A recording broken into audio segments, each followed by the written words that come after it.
3, we have a communication from Tom Cook in support of the franchise agreement. So it makes sense to hear from him before we actually discuss the franchise agreement.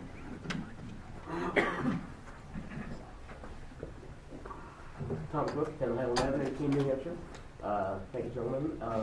I'm here as president of the board of Cheshire TV. You folks are probably aware that the agreement between the city of Keene and the Time Warner at the present time, the franchise agreement, the potential came up to extend our existing agreement, and in entering into negotiations with that, we had, as Cheshire TV, had some interest in different options that might be available to us relative to service as well.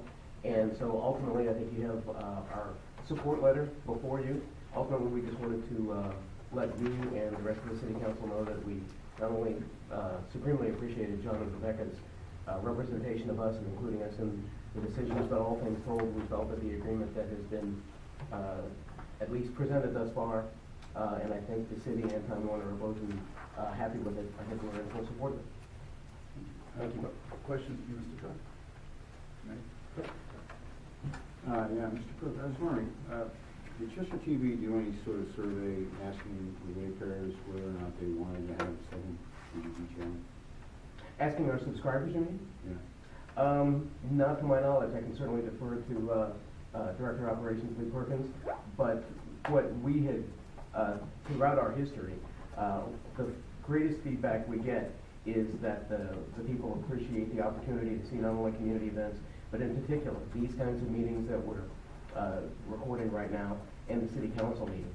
We've had such an influx of participants who have created their own shows that we started reaching a couple of years ago even. We started reaching, for want of a better term, a saturation point, where we were unable to offer rebroadcasts of the city council meetings and all of the subcommittee meetings to the extent that our subscribers felt they had a significant opportunity to make sure they could catch up on them. And so that's, as we were looking at that and taking a look at the review of the contract that we had existing and knowing that it was coming up, we were aware that the option for a second channel, which is pretty standard whenever you create anything with for a community access program, the opportunity for a second channel was approaching, and so we thought now is the time to act on that. And so our intention is to, and whichever channels end up being which, one will be a strictly community access, you know, the Cinemaniacs, Lucas Show, that kind of thing, and then the other will be exclusively government and education. And so while I don't believe we have, it's difficult to poll our viewers because, you know, there's not any real way, it's not like a Nielsen situation where we can actively tell, well, we know Time Warner has this opportunity. I don't know how complex it is. We can't really tell who's watching what. And so our actions are really kind of based on viewer feedback, people we talk to on the streets. I don't know, Councilor Clark, if that answers your question, but based on what we've heard from our viewers, the implementation of the second channel, I think, will fulfill a lot of their desires, particularly toward government and education viewing. Well, I'd like to say that, I really do believe that, the Cheshire TV offers superior program, much better than what Time Warner offers. Okay, thank you. But I just wanted to, ask, whether or not the ratepayers are aware that, that they're going to be paying for this extra channel, and they're going to be paying an extra percentage. Correct.